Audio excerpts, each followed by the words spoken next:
ಕಾರ್ಮಿಕ ಎತ್ಕೊಂಡ್ಬಂದು ಅಂತ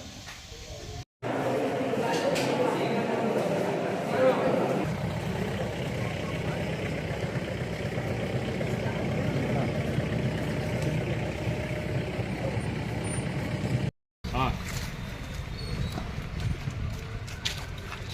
ಸರಬಾ ಇವಾಗ ಅವ್ರ ಮ್ಯಾನೇಜರು ನಮಗೆ ದುಡ್ಡು ತೊಗೊಂಬರಕ್ಕೆ ಹೇಳಿದ್ರು. ಇವಾಗ ನಿನ್ನೆ ಏನೋ ಅವ್ರ ಹತ್ರ ಮೊನ್ನೆ ಮಾತಾಡಿದ್ರು. ಯಾರಿಗೂ ನಿಮ್ಮ ಪರಿಚಯ ಆಗಿದ್ದಲ್ಲ ವಾಕಿಂಗು ಯಾರೋ ಯಶನ್ ಸರ್. ಯಶನ್ ಅಂದರೆ ನೀವು ಅಮೌಂಟ್ ಎಲ್ಲಿಂದ ಡ್ರಾ ಮಾಡ್ಕೊಂಬಂದ್ರೆ? ಹೌದು ಸರ್, ಇದು ಜ್ಯುವೆಲರ್ಸಿಂದ ತಂದಿದ್ದು ಸರ್. ಜ್ಯುವೆಲರ್ಸ್ ಅಂದರೆ ತಂದು ನಮ್ಮ ಮನೆಯಾಗ ಇಟ್ಟಿದ್ದು ಸ್ವಲ್ಪ 10 ಲಕ್ಷ ಬೇಕು. 4 ಲಕ್ಷ ನಿನ್ನೆ ಕೊಟ್ಟಿದ್ವಿ ಸರ್. ನಿನ್ನೆದು ಅದು ಕೂಡ 14 ಲಕ್ಷ ತೊಗೊಂಡೋಗ್ಬೇಕಾದ್ರೆ ಅಲ್ಲ, ನೀವು ಅಮೌಂಟ್ ತರೋ ವಿಷಯ ಅವ್ನಿಗೆ ಹೆಂಗೆ ಗೊತ್ತಾಯ್ತು? ಅವ್ನಿಗೆ ಗೊತ್ತಿತ್ತು ಸರ್. ನಾವು ಗಾಡಿ ತೊಗೋಬೇಕಂತ ಎಲ್ಲ ಅವನೇ ಕೊಡಿಸ್ತೀನಿ ಅಂತ ಹೇಳಿ ಅವನೇ ಎಲ್ಲ ಯಶವನ್ನೇ ನಮ್ಗೆ ಗಾಡಿ ಕೊಡಿಸ್ತೀನಿ ಅನ್ನೋದು ಅವನಿಗೆ ಗೊತ್ತಿತ್ತು ಸರ್. ಎಲ್ಲ ಪ್ಲಾನ್ ಎಲ್ಲ ಅಮೌಂಟ್ ತೊಗೊಂಬರ್ಬೇಕಾದ್ರೆ ಸಿಕ್ಕಿದ್ದಾನೆ ಸರ್, ಸಿಕ್ಕಿದ್ದಾನೆ.